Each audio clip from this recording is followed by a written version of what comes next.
2019 साली प्रदर्शित झालेल्या Uri the surgical strike cinema box ऑफिसवर सुपरहिट ठरला होता। याशिवाय देशभक्तीपर आधारित बऱ्याच सिनेमांना प्रेक्षकांचे खूप प्रेम मिळाले। याच कारणामुळे 2025 मध्ये सुरू असलेल्या भारत आणि पाकिस्तानात सुरू असलेल्या तणावावर सिनेमा बनवण्यासाठी निर्मात्यांमध्ये चढाओढ सुरू झाली आहे। मात्र या परिस्थितीत या विषयावर सिनेमा बनवणाऱ्यांवर नेटकरी नाराज झाले आहेत आणि या सिनेमावरील पोस्टर समोर येताच लोकांनी निर्मात्यांवर चांगलाच निशाणा साधला।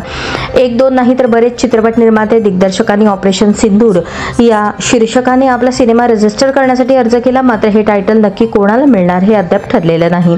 पण आता भारत आणि पाकिस्तान यांच्यात सुरू असलेल्या युद्धादरम्यान दिग्दर्शक उत्तम माहेश्वरी आणि नितीन कुमार गुप्ता यांनी या विषयावर बनवत असलेल्या सिनेमाची घोषणा केली। या चित्रपटाच्या प्रोडक्शनची जबाबदारी निकी विकी भगनानी फिल्म्स आणि द कॉन्टेंट इंजिनियरकडे देण्यात आली आहे। ऑपरेशन सिंदूर या चित्रपटाचे पोस्टर नुकतेच रिलीज झाले। यात युद्धजन्य परिस्थितीत भारतीय जवानांपैकी एक जवान हातात बंदूक घेऊन दिसत आहे। पोस्टरवर ऑपरेशन सिंदूरच्या आधी भारत माता की जय असं लिहिण्यात आलंय। हे पोस्टर पाहून नेटकरी नाराज झाले आहेत आणि ते टीका करत आहेत। एका सोशल मीडिया युजरने लिहिले, स्वतः आपल्या देशाची थट्टा करू नये। दुसऱ्या युजरने लिहिले, लाज वाटली पाहिजे तुम्हाला। संपूर्ण बॉलिवूडला प्रत्येक गोष्टीत पैसे छापण्याचे माध्यम बनवले आहे। ऑपरेशन सिंदूर अद्याप संपलेले नाही आणि तुम्ही सगळे या चिंताजनक परिस्थितीचा फायदा घेण्याचा प्रयत्न करत आहात। प्रार्थना करतो की तुम्हाला कर्म चांगलाच धडा शिकवेल।